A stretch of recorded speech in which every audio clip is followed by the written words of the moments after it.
I'm Brenda Chalfin. I'm the director of the Center for African Studies here at the University of Florida. And I'm so pleased to be moderating the book launch this morning. Dr. Marit Ostebo, who is my colleague here in the Center for African Studies, as well as in the Department of Anthropology at UF, has her new book, Village Gone Viral: Understanding the Spread of Policy Models in the Digital Age.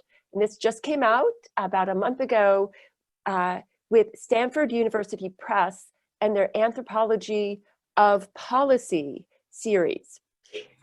We're very fortunate to have the two editors from the series with us this morning, and we're going to begin with just a short comment from those editors. Dr. Chris Shore, who is a professor of social anthropology at Goldsmiths College at the Goldsmiths University in London, and then Susan Wright, who's a professor of educational anthropology at the Danish School of Education at Aarhus University. That's going to be followed by a brief comment from Dr. Ostebo, and then we'll go to our two discussants. Dr. Teferi Abate Adem, who's a research anthropologist at Yale University's Human Relation Area Files, and then Dr. Susan Erickson, a medical anthropologist from Simon Fraser University. That will take us till noon, and we'll have a remaining half hour for Q&A and discussion. At that point, audience members are free to raise questions, or if you'd like, you can put them in the chat. So let us begin. We'll hear from Chris Shore and Susan Wright. Thank you very much. And I'm just going to share my screen. Yeah.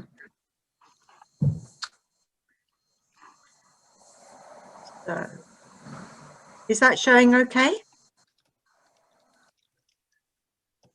Is that screen share okay? Good. Well, thank you very, very much indeed for the invitation, and congratulations to Marit on a fantastic book. And thank you for giving Chris and me the chance to just introduce the series to you. I just have got a few slides to start with.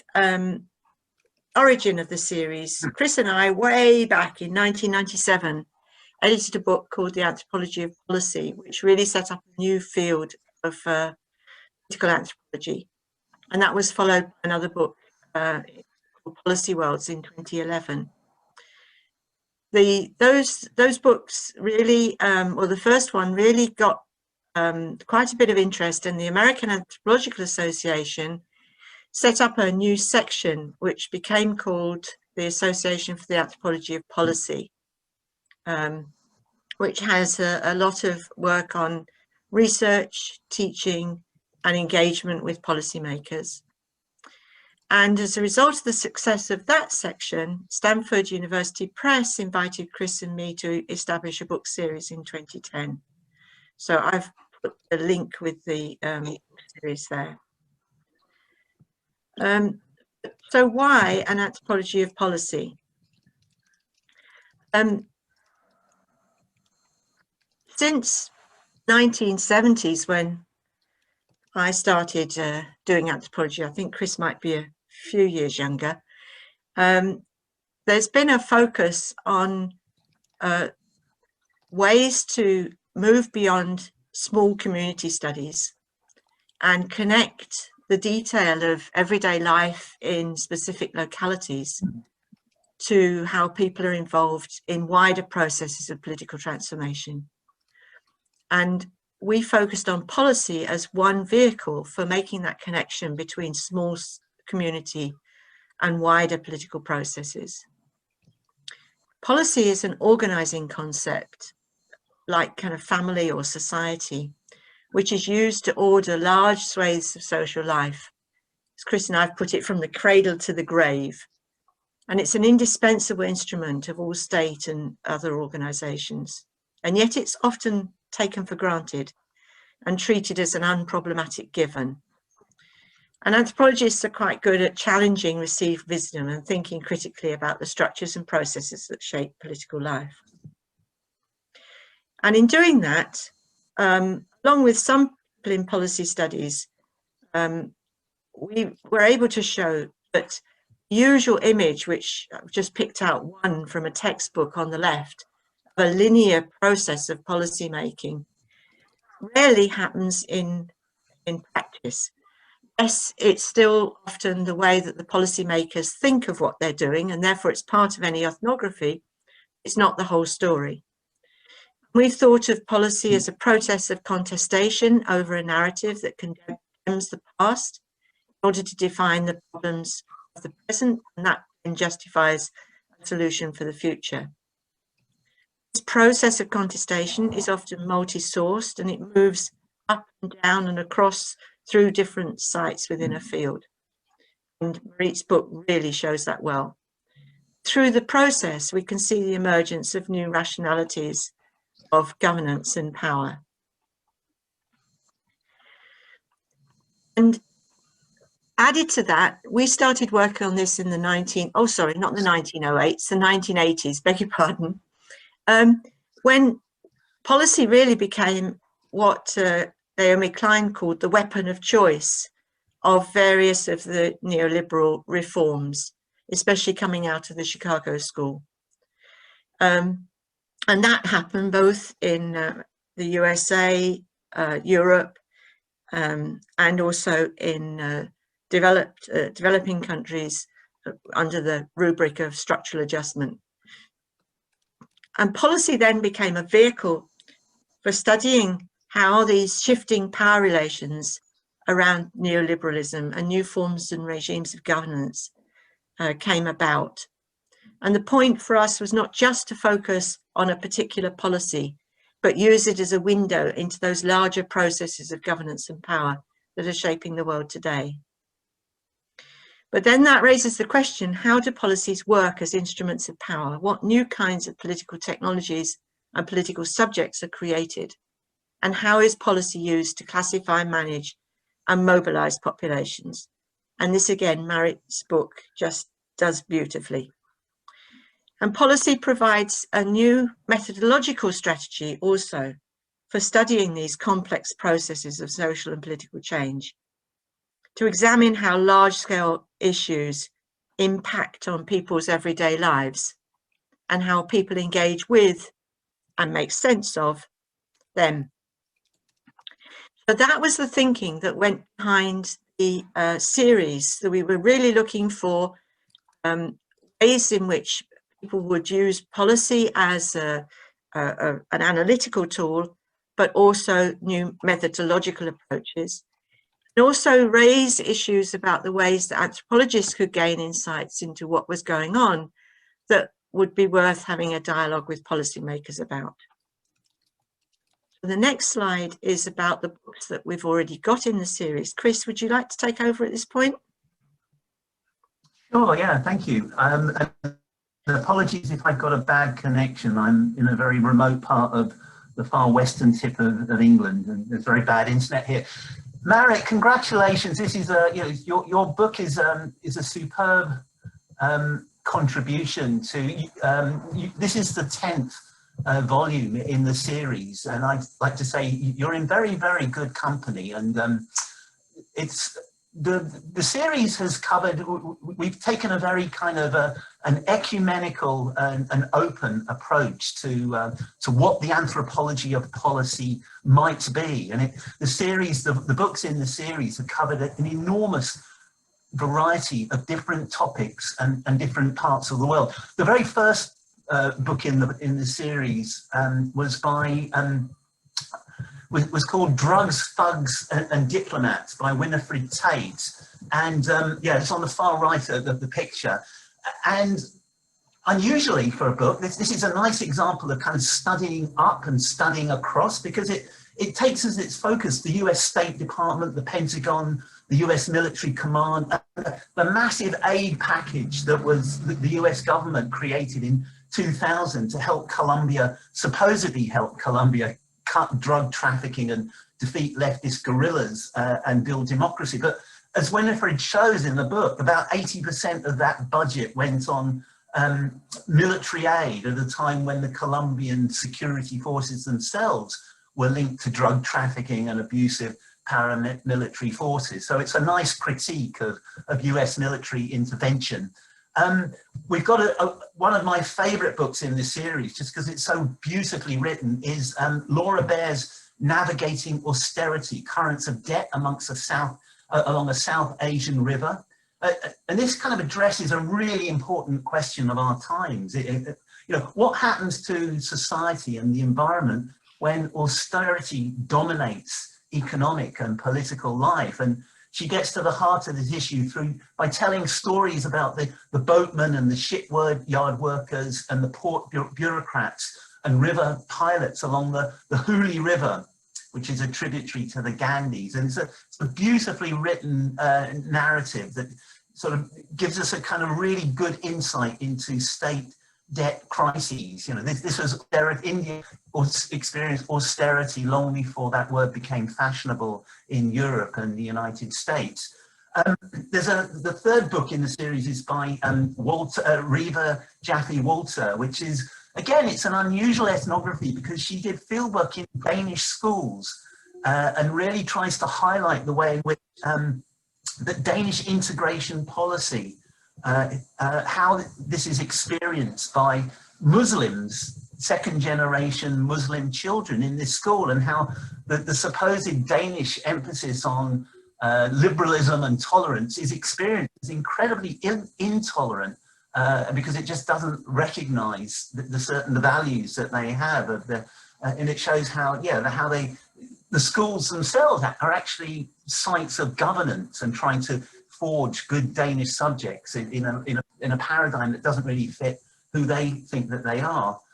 There's another really fascinating book, and it takes policy, the study of the anthropology of policy, in a completely new direction, is Susan Breinbeck's book called Fragile Elites. And this looks at the psychological tensions and strains that are placed upon top students in Chinese elite prestigious universities that comes about as a result of the various factors, including the one-child policy, the whole Confucianist emphasis on obedience and loyalty to the state. But you combine that when you've got 4 parents and you know, tiger mothers and tiger grandparents. And she tries to account for the extraordinary high levels of suicide experienced amongst Chinese students who have supposedly made it, but the cost they have to bear of that. Catherine Honeyman, this takes us to Rwanda and 2007 policy of the Rwandan government to instill entrepreneurship amongst it as part of the school curriculum, the different ways in which curriculum developers, school teachers, head teachers, and the students themselves, the multiple ways they interpreted that. And we have Susanna Trinker, who is in New Zealand, did a comparative study of the way asthma is in 2 different parts of the world. One was that she really tracks the emergence of self-management as a global policy standard in health treatments, looking at the way that New Zealand and the former Czech Republic and the different regimes for dealing with asthma sufferers. And then we have Riaz Tijani, Law. This is a really critical account of the rise of for-profit law schools in the United States. And it's a really damning, withering critique of the way that these have kind of targeted poor minority communities, and how it's actually created or contributed to the dramatic rise in student debt burdens. It's left them, you know, with very few qualifications and a lot of debt. And he kind of shows how the policy was used really to fleece the American government of the kind of the federal loans for higher education were captured by these for-profits. And then the last 2 volumes are both take anthropology into an amazing new directions. Gregory Feldman's The Grey Zone is based on his work with undercover operatives, police investigators whose job is to police the border, the frontiers of Europe. So he was hanging out with a team of kind of the maritime agents responsible for drugs, anti-human trafficking, anti-prostitution. And he takes a very philosophical view about how they have to operate in this sort of space between legality and illegality, and sort of very much a kind of a Gamben, kind of a state of exception type of existence. And then the book just before Marit's was Tess Lee's Wild Policy, Indigeneity and Unruly Logics of Intervention, which again is another really kind of rather withering critique of 50 years of Australian government intervention, ostensibly to solve its Aboriginal, Indigenous population health and social welfare problems. But as she points out, these interventions, it's not the wild people of the remote Australia that are the problem, but the policy interventions themselves, which are unruly. So that's, Sue, why don't you do the final slide and talk a bit, segue into Marit's contribution to the series. So thank you. So that gives the context for Marit's book, which is the only book in the series which makes a contribution to the study of policy mobilities. And it's the first book to take models as its main focus, and it shows how models and policy work with and through each other. And one of the strengths of the book is it really highlights the normative power of models, how models and the ideas they're based on travel and get translated. It highlights the role that affect and recognition can play in popularizing ideas.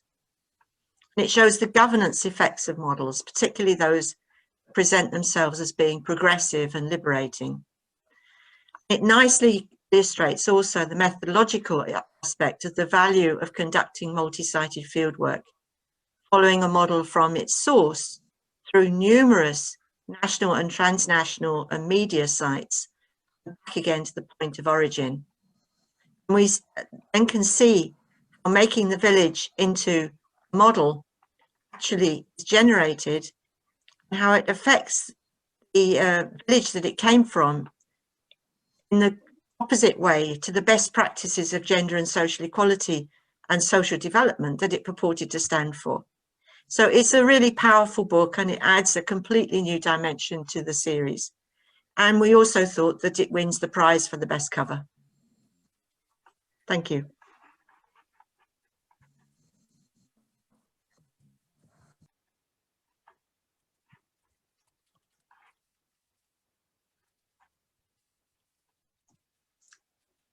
So I guess it's my turn. Yes, let's turn to you. Yeah. So thank you for that wonderful introduction, Susan and Chris, and for situating my book in a broader framework. I won't say a lot about my book, and I haven't prepared any PowerPoint presentation, but I think, as most of you probably now have understood, my book tells a story about how this small village in Ethiopia, the northern part of Ethiopia, became a so-called model for gender equality and sustainable development, and how it went viral. And when I started writing this book, I think it must have been in 2016, it was not given that it would be a book about Al-Ramba.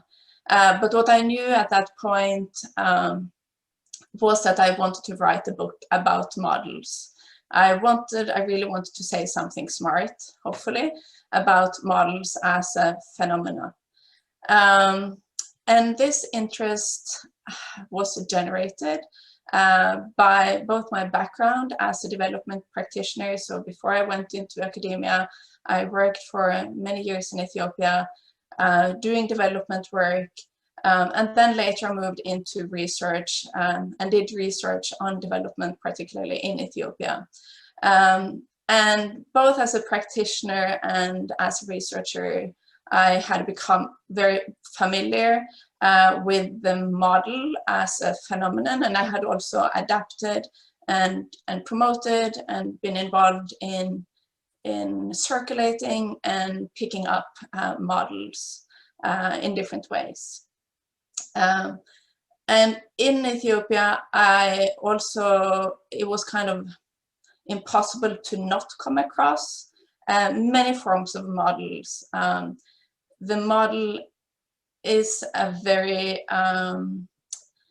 in Ethiopia during the last 10 to 15 years, there has been a very, very strong focus on models in very, very different forms. So my initial idea was to write a book that featured different models that I had come across doing research in Ethiopia. So I had an idea of following a model woman and telling her story, a model project or a model program, a model methodology, or what we could call a best practice, a moral model, and then finally a model village. So I had this very ambitious idea about what would go into this book. But as I started writing about Al-Ramba and also researching and reading model theory, I realized very quickly that there was so much in the Al-Ramba story that could shed light on models and modeling as a broader phenomenon. And a very common assumptions about models in the policy world and also more broadly is that models are exemplary, that they are examples of success or blueprints that can be scaled up and implemented in new places. And in fact, so often when I see text written about models or references to models, very often this term scaling up emerge in the same context. And so in Village Gone Viral, I challenge and complicate these assumptions. And I do that by exploring 3 sets of questions. So if you want the answer to these questions, you better buy my book. But the questions are centered around the first part of the book is centered on explaining what models are, or exploring what models are and how they come into being, how they emerge. And then I spent a couple of chapters on explaining why some models travel, why are some models picked up, why do they become popular, so what facilitates a traveling model. And then finally I spend quite some time on what happens to the model, and I think this is particularly important to pay attention to when we are dealing with a model which is in the real world. So Al-Ramba is not a methodology, but it consists of real people. And so I explore the question of what happens to a model once it has gained its status as a model. And I think I'll end there. That's very briefly the questions that I address in my book. And if you want to read the answers to them, then you know where to find them. Thank you so much. And thank you also to Chris Shore and Susan Wright. We're going to turn now to our first commentator, Dr. Teferi Abate Adem, who's at Yale University's HRAF. Thanks for joining us. Oops. Can you hear me? Oh, can you hear me? Yes. Okay. Thank you so much. I want to join the previous speakers, Chris and Susan, to congratulate Marit for this excellent book. I don't have slides to share, but I have jotted down like a long note, actually, which is somehow nice to just reflect some of my comments. Yes, this book provides excellent insights for understanding what it means to be an ethnographer. It is also an exemplary, theoretically engaged work for detecting the extraordinary stories of ordinary farmers like Zumra and his wife Nanne in this case. It is a real pleasure to be invited to share my comments to this audience. As a student of rural Ethiopia, I had encountered strikingly similar methodological challenges and ethical concerns, but I never found the right word, or maybe more precisely, the courage to write about them. Thank you, Marit, for that. You shared many intriguing puzzles you encountered in Al-Ramba. And honestly, I look forward to discussing the poetics and politics of these encounters with graduate students in Ethiopia next year. As I read each chapter, I often paused frequently, thinking about some of the specific puzzles Marit encountered while documenting the story. Resolving these puzzles really posited kind of gut-punching dilemmas. They required not just hard work in collecting relevant data, but also, I think, honest sensibility to multiple actors and contesting narratives. In the absence of these qualities, I think the researcher will fall into the trap of neutrality to injustice and vertically skewed power relations. This vulnerability is especially high when the ethnographic setting is northern Ethiopia, where both skewed power relations and strategic secrecy are rarely concealed. And most of you who did fieldwork in Ethiopia know what I'm talking about, really. Marit withstood this challenge by talking to power directly. She didn't sugarcoat any dimensions of development-induced injustice and inequalities observed both inside and outside this model community. Again, I find her courage and sensibility very inspiring. To this effect, I honestly believe many Ethiopian colleagues will find this book to be Anjetaris. I know by this phrase I'm code switching to Amharic, but this is a word-sharing expression. We say Anjetaris when we validate a speech or an advice that feels like an instant remedy for a painfully drying up belly. In reference to village gone viral, I think this phrase can be correctly translated as remedy to gut-punching personal dilemmas. I could continue singing more praises, but as a discussant, I know I have to also pick some observations, some comments. I think I will limit myself to two major comments. My first comment concerns the global reach, or in Marit's word, virality of the village itself. To be honest, I am not sure what I was expecting precisely, but to me, Al-Ramba as a model utopian village still remains relatively unknown. The number of infected actors shown by digital count of virality doesn't stand out as impressive, I think. Furthermore, I don't see much diversity both in the list and in the structural positioning of the infected actors. I only see the usual suspects, such as self-claiming good-doing NGOs, some individuals from UN-affiliated organizations and global sustainability movement, such as the Slow Food Movement in the USA, environmentalists, educators from some Nordic countries, and a group of women, including Salem Mokria from the Ethiopian diaspora community. I apologize if this comment sounds a bit glossing, but I honestly want to know how diverse these actors may be.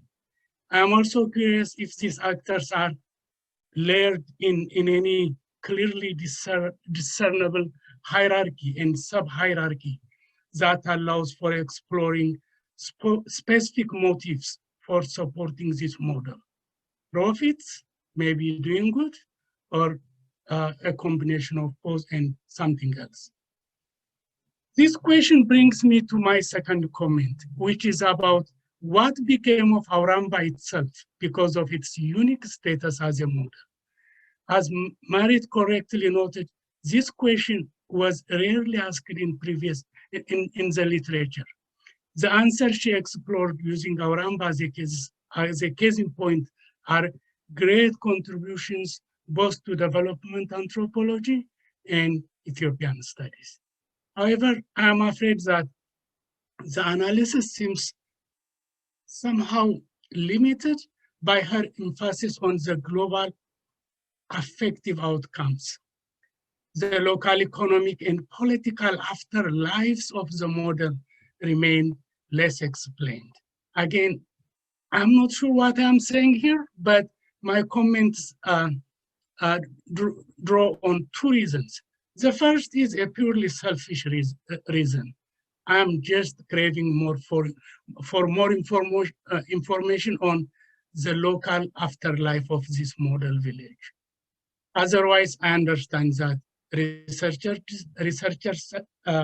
deserve to choose their focus, and this book clearly happens to be about the global reach of the Al-Ramba model. The second reason draws on my own work on the local politics of Ethiopia's Green Revolution, which, as most of you know, relies on the model farmer approach. One clear pattern I noted over the years is that being a model farmer did not always translate into accumulating more wealth through increased income. However, it always brought some political benefits including recruitment into the rank of the ruling party.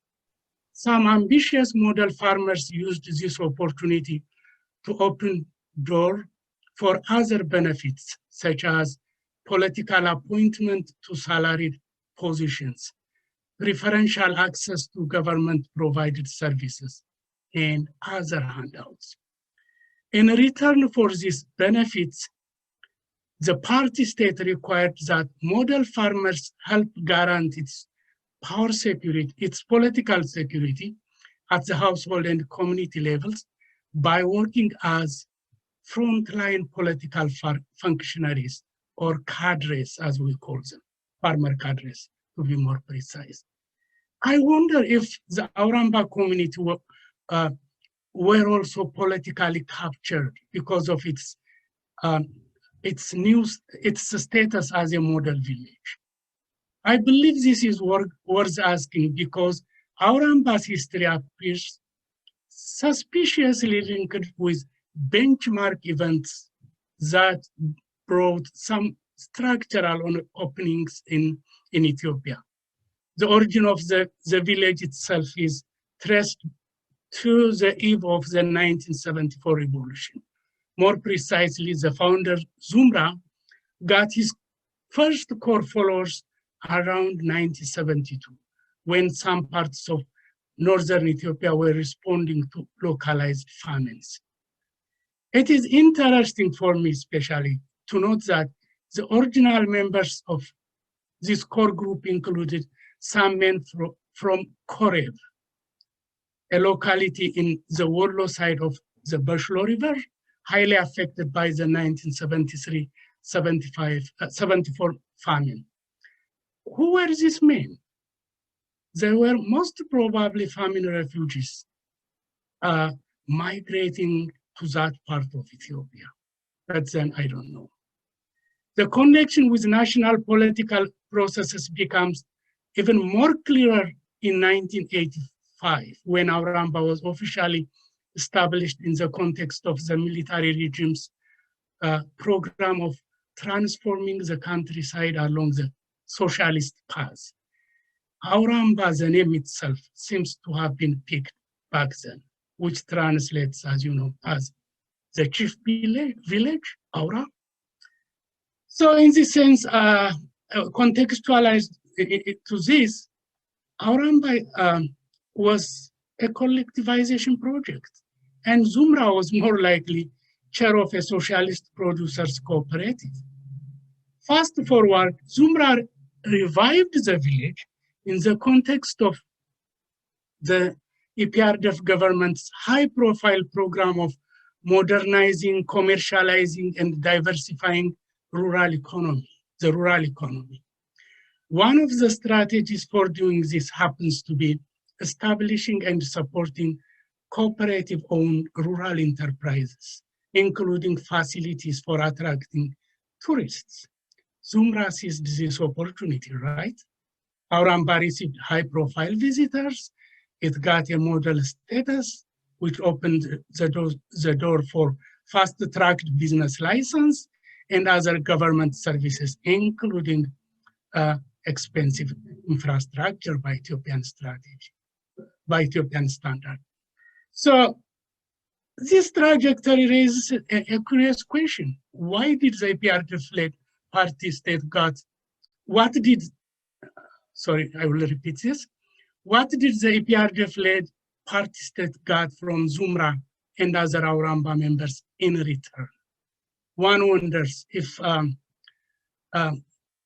you know, this cooperative was just co-opted or as part of the bottom-up, you know, state making in this case. Finally, I also wanted to ask a similar question to explore cultural change that might have occurred in the area because of Al-Ramba's model-induced economic prosperity. During Marit's fieldwork, we see that Al-Ramba featured lucrative flour mills, mid-sized truck, and key government-provided infrastructures. Furthermore, Al-Ramba was generating reliable cash income from increased tourist visitation and sale of what appears to be branded artifacts. I wonder how this success was viewed by Al-Ramba's not so well-off neighbors. For example, were there rumors of illicit source of money? And for example, curious if the village's relative prosperity figured in vernacular concepts of personhood and the sort of moral economic auditing farmers do in their intimate conversations among themselves. In Zeke, a partially island community located not far from Al-Ramba, for example, our friend Tom Boylston observes a public apprehension induced when some individuals become relatively wealthier than others. People asked, where did they got the money? What will happen to them because of the new wealth? Part of these suspicious questions relate to the belief that with more wealth, a person could also acquire additional mystical powers, including the ability to impoverish or even hurt rivals through, say, sorcery, evil eye, magic, and related practices. I know I'm sliding into dark subjects that are not easy to talk about, but I want to be surprised if someone out there suspects Zumra, Nane, or both of them having illicitly acquired assets, and even maybe some beyond human mystic traits. And if Marit is planning to revisit Al-Ramba, I advise that she may not need to publicly reply to these comments, but definitely as an Ethiopian anthropologist interested in the local politics of development, this will be the kind of additional information I would have liked to see in the book. Thank you so much. I appreciate the opportunity again. Thank you for those provocative comments, Dr. Adem. We're going to move to Susan Erickson, who both respond to the book, and I hear she's going to engage in a bit of a Q&A with Dr. Ostebo. So we look forward to that. Welcome, Dr. Erickson. Great, thank you so much. You can hear me okay, yes?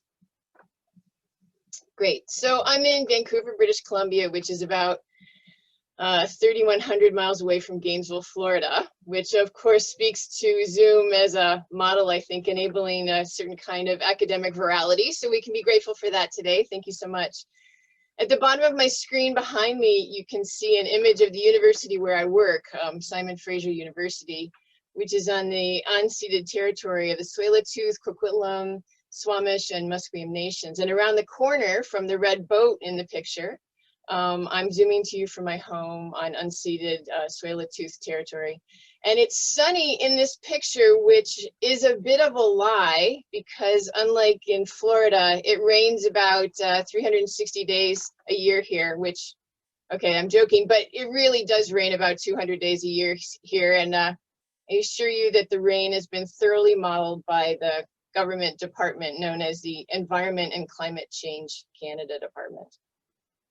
So I've been working theoretically with models for over 10 years now, and I've read a lot of books on models. And so Marit, I want to start my comments by complimenting you for having written one of the best models for a book about models. Most of the books, I have to say, are as dull as dirt. The kind of reading that I have to set a timer for so that I sit long enough in my chair to finish them. But I think that modeling is not an inherently interesting topic, but you've made it interesting in your book, which is a real accomplishment. And you've done this with lively writing, compelling conundrums that you kind of untease and unravel in such a nice way. And you have terrific and interesting character sketches. One of my favorite parts of your book is the discussion of model making and the Edgeworth box, which for those of you with the book in front of you, that discussion starts on about page 92. Marit, you astutely show how through a repeated culling of context, a culling of layer upon layer of multiples, you show what a model does, and how goods become shadows and people lose character, as Mary Morgan said. And what's left is simplified and idealized. And the model itself has been voided of what we as anthropologists would consider super important information, and it's been voided in the way of lived experience, context, and complexity. So in my own work, I work with absences, among other things, and I think about how absences can be data. That is what happens when data is missing from a model, or when data through modeling goes missing, and how can we best theorize absence? What do we do when absence is in fact data? What do we do with social space, perhaps a social space like a village that we know contains multitudes, a social space that, having been modeled, is now suddenly vacant of the data that social scientists care about most?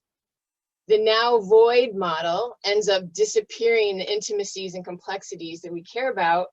And the question that I want to ask you is one of projection.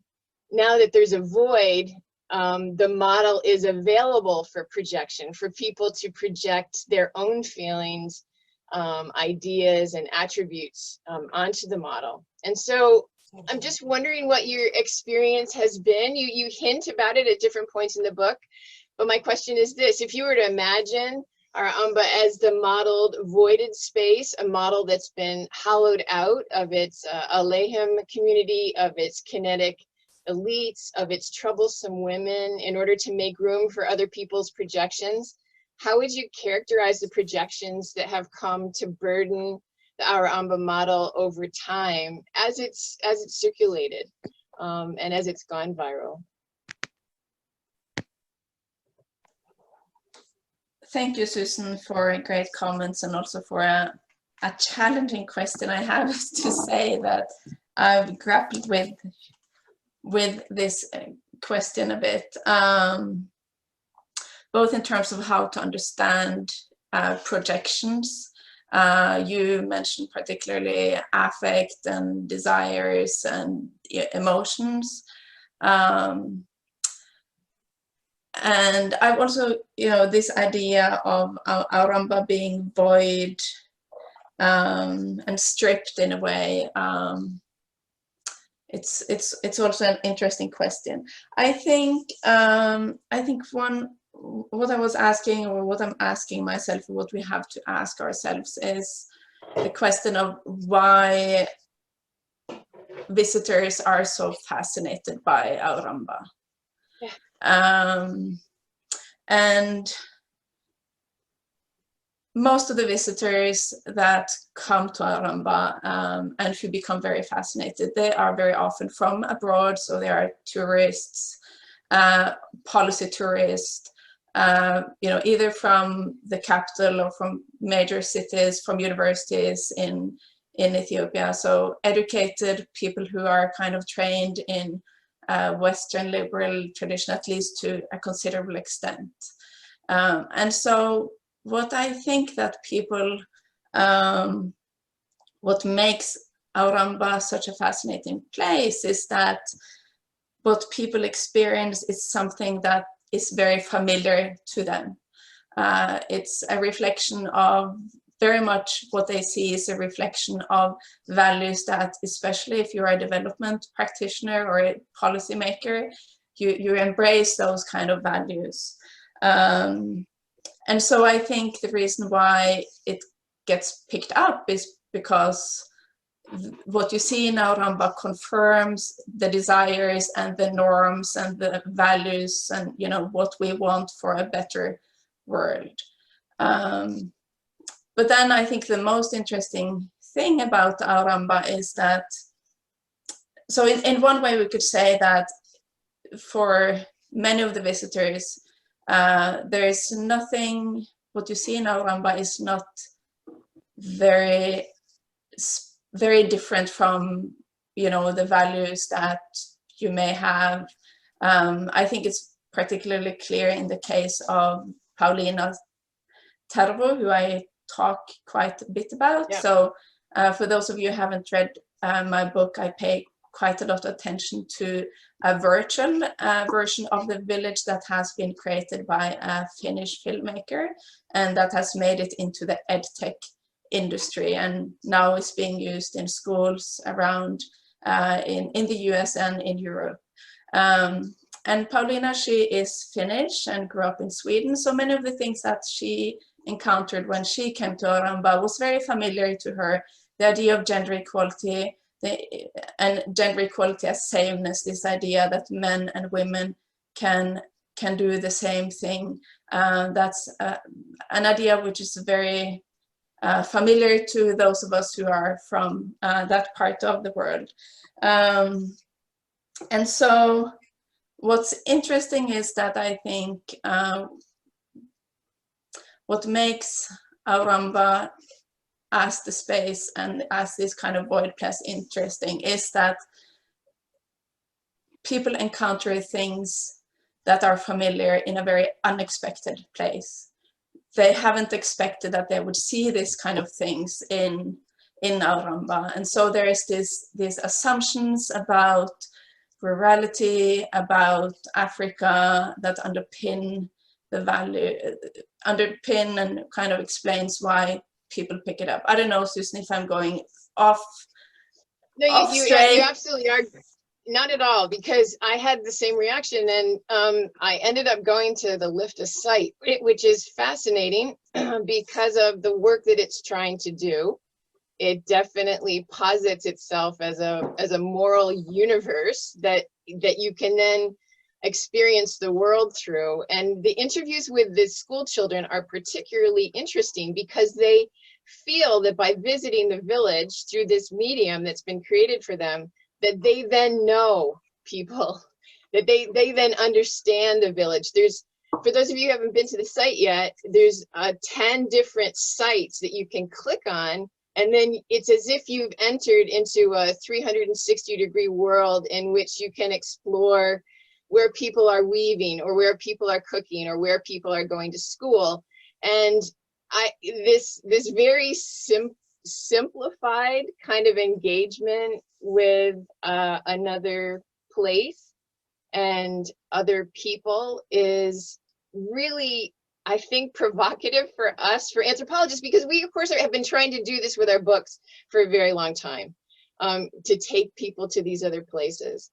But the children's confidence by which they have come to know what's happening in this village was super interesting to me, that they now feel like they know these people, and that there's not much more that would complicate that kind of knowing. And I think that poses some interesting questions for us as educators, and also as, you know, that we would reflect on our own kind of work in that way, because it's as we know, when we actually go to places, it's complicated. You experience things that are unanticipatable, and they're, you know, the spontaneous moment is so different than the control that you have when you click on an image and then a world is opened up for you. That world itself that's opened up to you by a filmmaker is also prescribed. And so I just find this kind of new level of virality something that we should talk a lot more about. And you opened this window in a really fascinating way to what this othering and what it actually, you know, what the motivations were. Because of course, you know, my second question is, like, you presaged my second comment and question, and that's about, you know, the part of the book that made my skin crawl was actually the section about Finland's Lifta and that company's appropriation of the Al-Ramba experience for cold hard cash. None of which appears to be returning to the community. You mentioned that a 1-year subscription to having not just that village experience, but other experiences as well, as you come to know other people in the world through this filmmaker's kind of visual experience that's been created as available. You know, a 1-year subscription for this runs from, depending on the size of your organization, 1,600 euros to 3,400 euros, depending on the size of your organization. And you've called that a kind of, that chapter, conditional virality. But what you actually describe in the chapter is a kind of capitalist virality, which made me wonder if you see the commodification of Al-Ramba in this way by outsiders as inevitable. Because once Al-Ramba went viral, when it went global, you know, was there a certain kind of financialization of the model by themselves, kind of in the way that the Komarovs talk about ethnicity incorporated, by themselves, but also by others? Was there a kind of inevitability to it, that it would be commodified and made consumable for school children around the world, or at least those that have hookups to good internet?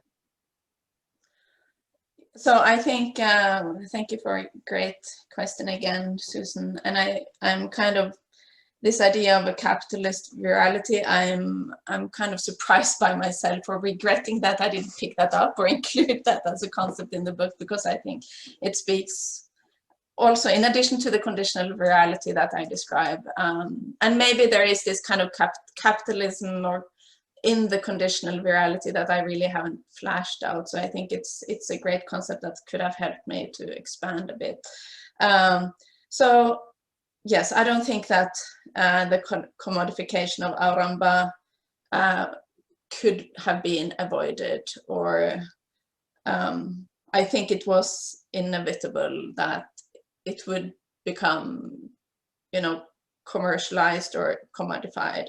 And I think one thing that I see a lot, and Teferi, you also kind of mentioned it in your comment, and what I see when it comes to models, you know, across different, is that they tend to attract resources or capital, being it political capital or, you know, other forms of capital. And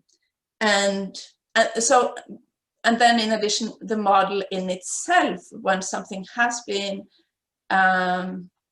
gained the status as a model, it kind of becomes a commodity in itself. And So I don't think this is peculiar to Al-Ramba. I think it happens, and if we go to and explore, many of the models that exist, model villages, projects, organizations, we can see an accumulation and a use of the brand or the model as a brand to accumulate further resources. And I think your reference to Komarov's Ethnicity Inc. is, very, and that was kind of where the association I had, is that Al-Ramba is, as they describe in their kind of analysis of all these kind of cultural villages around the world, they describe how they have been commodified or being used, for become a commodity. And I think Al-Ramba is very similar to many of those villages, and just the fact that it is a tourist destination, and a tourist destination in several senses. So both for conventional tourists, but also for policy tourists, which is also kind of a business. And I mean also with the Lyfta, and a form of online tourism, online educational tourism, I would say. So by the fact that it is, I don't know if I think that's my answer to your question, Susan. Yeah, I very much appreciate that. I'm in my own work, I'm modeling, I'm actually ethnographically describing the ways that in Sierra Leone, hazards have to be, like the hazard of a mudslide has to be modeled first before it can be sent to Wall Street, where it gets sold as a risk that people can invest in. And so this idea of models precursing of a particular form of capitalism is I think a really interesting thing to be thinking about it, the way that models work in the financialization. And one of the things I'm seeing in Sierra Leone anyway is that the models the expectation is that the models will precede the acts of financialization. So I found your that particular chapter very, very interesting. And then the last question, if I can squeak it in, is a question about, we're in a moment where people are talking about whether or not we let anthropology burn, to borrow on that article from Ryan Jobson. And, not so much, I mean, in additional things that he's written after he published that piece in American Anthropologist, is he didn't want it to burn down, but he does want us to simmer on that point, and make it hot for ourselves, put ourselves in the hot seat about the ways that we write about things and the ways that things are raced and classed and gendered. And so I'm wondering, the question that I have for you then is that, how is it that and you give us little snippets of this in the book, which are really very insightful, but if you could speak a bit to how the model itself is raced, both in place and then when it goes global. And Marit, that's my last kind of comment question, and maybe that can take us into the Q&A, but I just want to thank you for your work, because it was really fun to read the book. It's so nicely written and so accessible.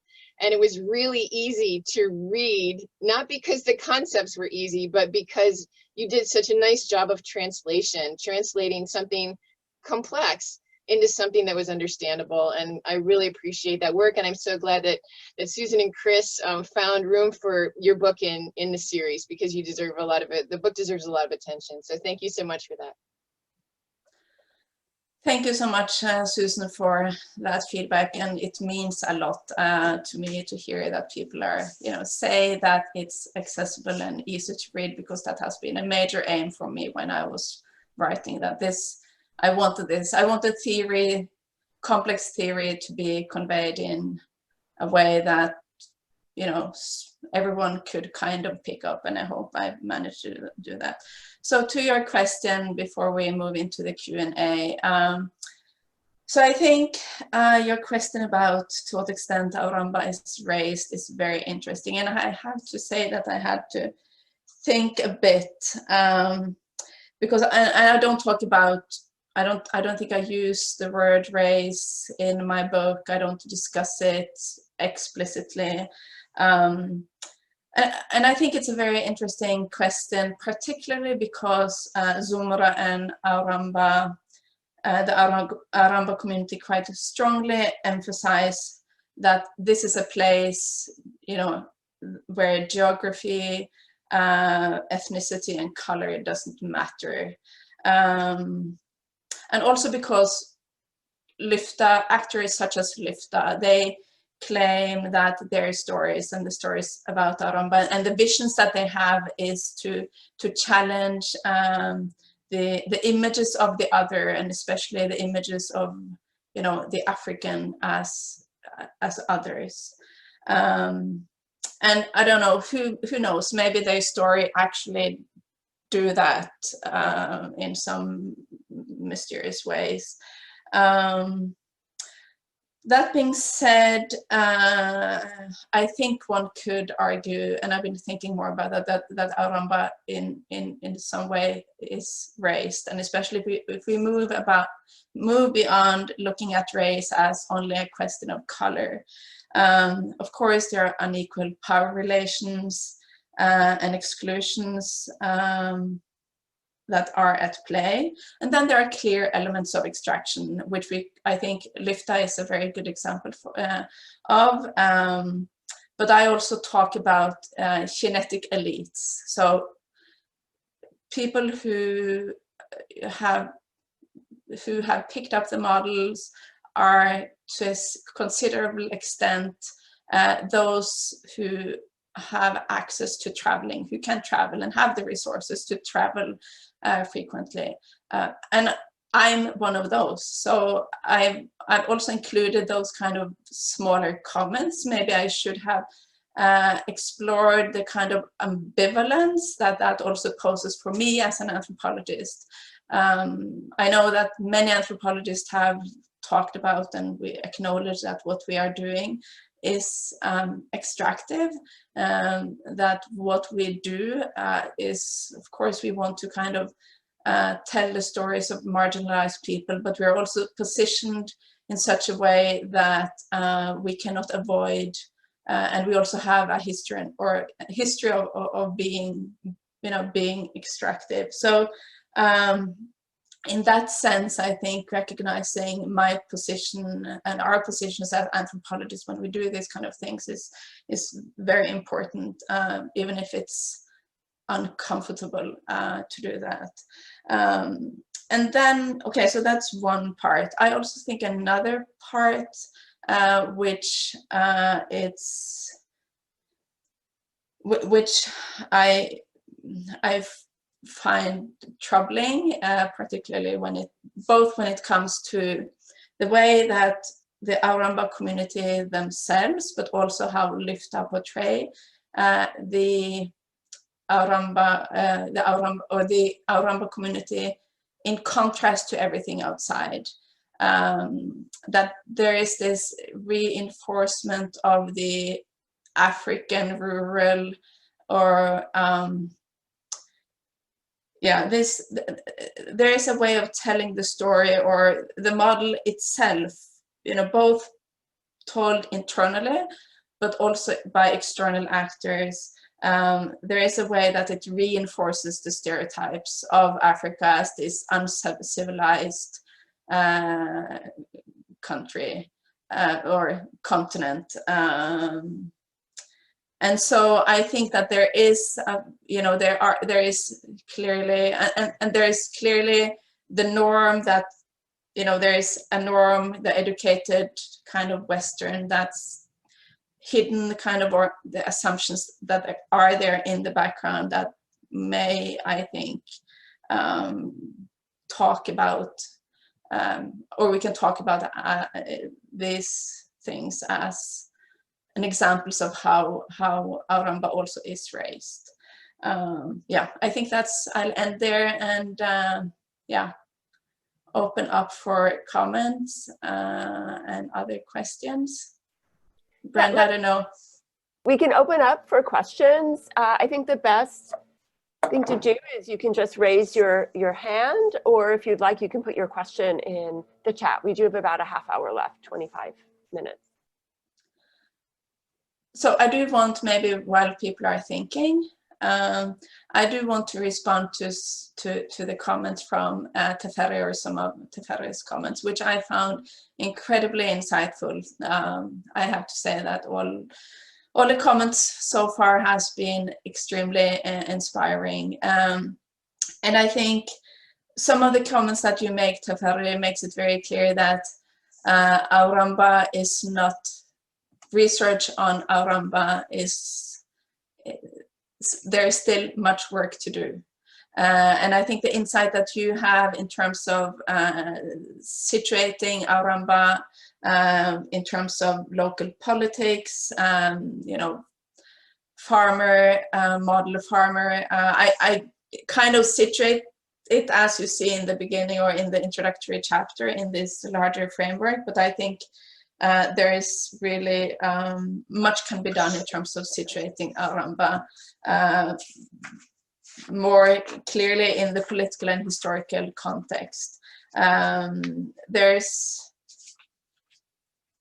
this book is, of course, an example of a model. It's a selective project where, you know, I couldn't fit everything in, and where I didn't also have the capacity to do all the research that would have been required in order to answer the questions that you raise.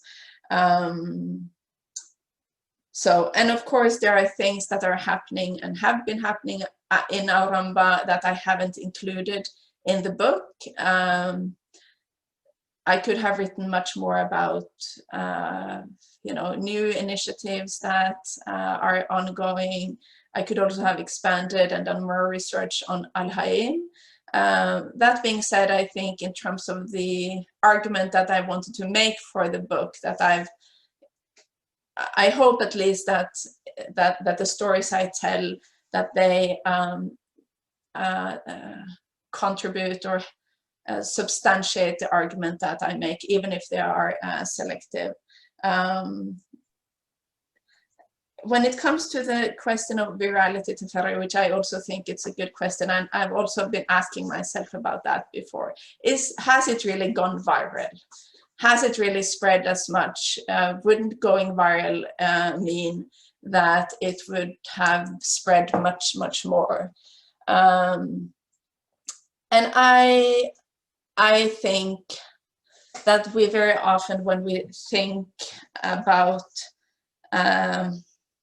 virality, we think that it's something that goes uncontrollable.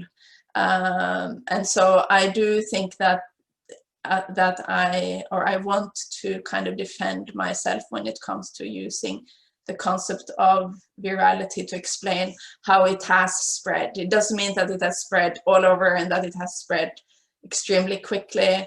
I think when it, for example, comes to the documentary that Paulina first released about Al-Ramba in 2010. She released it on YouTube on the Women's Day, the World's Women's Day, or whatever it's called. I think the question is, you know, when that it may have gone very viral at that very moment. And I think looking at, you know, how things, for example, go viral on Twitter, or it's something about what happens in the moment. It doesn't mean that it is kind of something that goes viral for a very, very long time. Yeah. So, but I think it's a very good question, Teferi, and something that I have asked myself. But I still think that it's I've ended and decided that yes, we can talk about Al-Ramba going viral, even if it's not as known. Thank you, Marit. That is very generous of you, actually. When making those comments, I was afraid, actually, a bit, like, because global reach or virality is a relative term in this case, and absolutely, I understand it doesn't need to be uncontrolled transmission across the globe. Yes, I agree with that. And also on the kind of the local consequences of the Al-Ramba being a model, definitely you gave a lot both by way of context and also explaining the consequences on real people, real communities. The story of Al-Haim is really, really something fascinating, and just the secrecy itself tells anyone can understand that there's just much to Zumra or to the community itself, and it is up to others to follow up too. So I appreciate that, definitely. Thank you.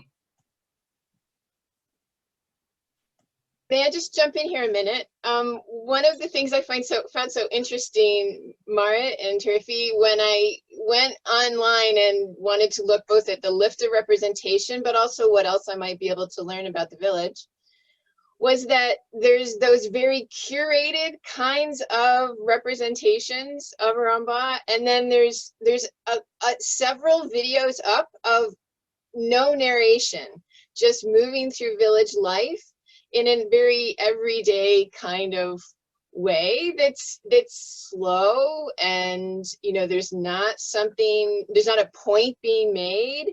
It's not about necessarily my experience. It just seems to be raw footage of the village, and that's a very interesting, I think, point and juxtaposition between these very curated and what Paulina did and what she accomplished using material from Al-Ramba versus what someone else seemed to want to say, unidentified on YouTube, but someone else wanted to just put up, here's what the village looks like uncurated and unnarrated. Anyway, there was a big difference, and it was provocative to see them juxtaposed to one another. So these ideas of what's gone global as being something very intentional and curated, I just think is an interesting part of the conversation.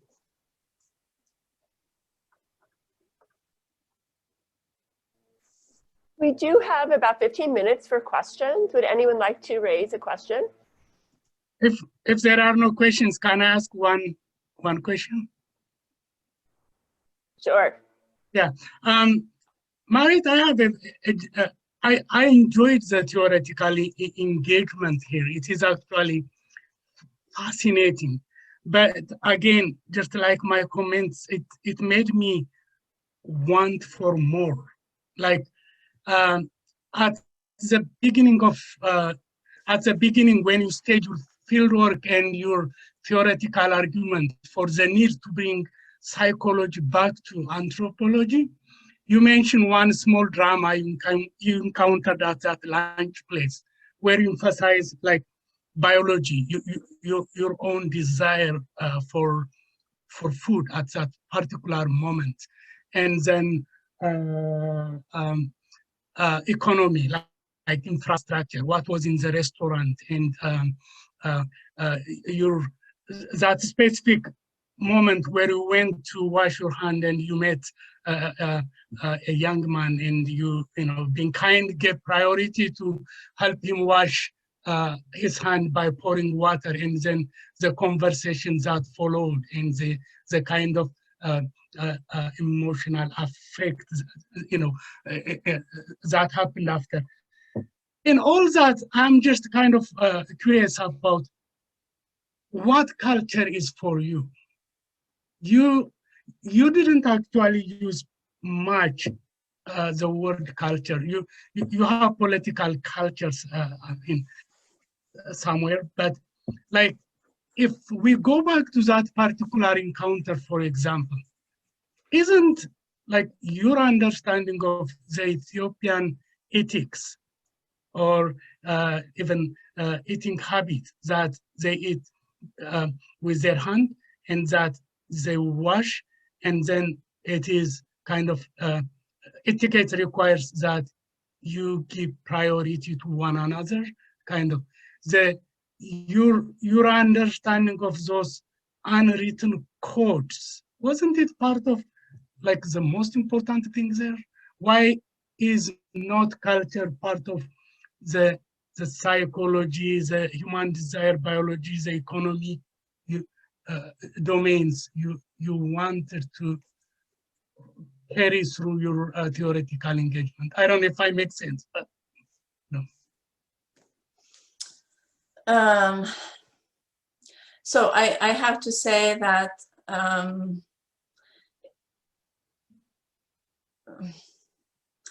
yeah, of course. I mean, of course, this is about knowing particular costumes and being familiar, even having tacit knowledge about how things works, which I think, you know, after having lived so long time in Ethiopia, I have this kind of tacit knowledge of many spaces or many things I do, just kind of, you know, I know that this is the way to do. I think I'm a bit careful in terms of defining culture, because I think that there's, and I'm much inspired by the works of Lila Abu-Lughod, who talks about writing against culture. Yeah. And so I think I find myself often kind of falling in the trap of treating culture as something essential and something static and something, yeah.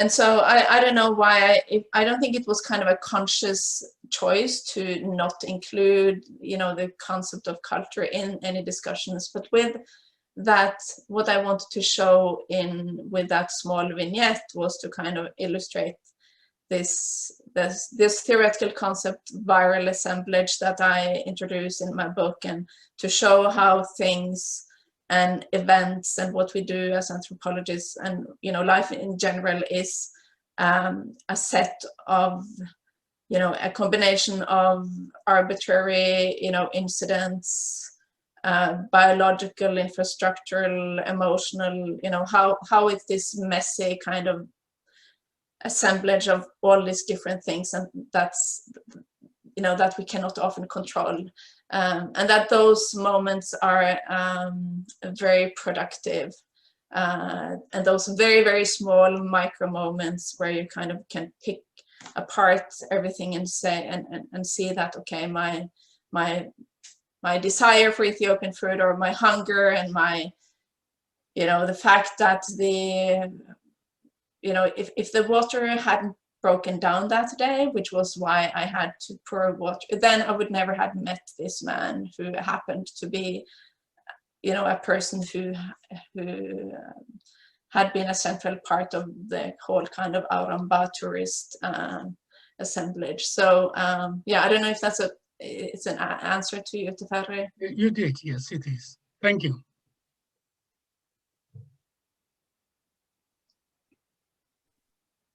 Any more comments or questions?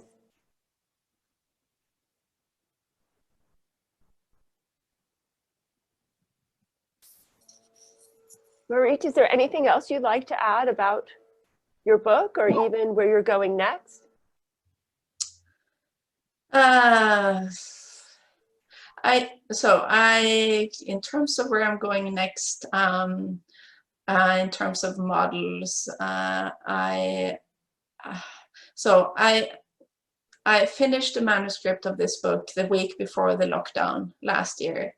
And then for those of you who have read the first chapter, you'll see that there is a very short reference to models and COVID-19 in the introduction. And that was something that I could squeeze in at the very, you know, last moment when I did the proofreading in early fall. So I hope to be doing, and I have been doing, some more work on pandemic modeling and disease modeling together with one of our students, Rebecca Henderson. I think you're here. So I hope to continue doing that work, and I'm eager to have more discussions about with other people who are kind of very, like Susan Erickson, the fact that it's not so easy to find people who are kind of passionate about models, which seems like a very boring kind of phenomenon, but they are not. So so that's what I'm hoping to be doing, among others, in the years to come.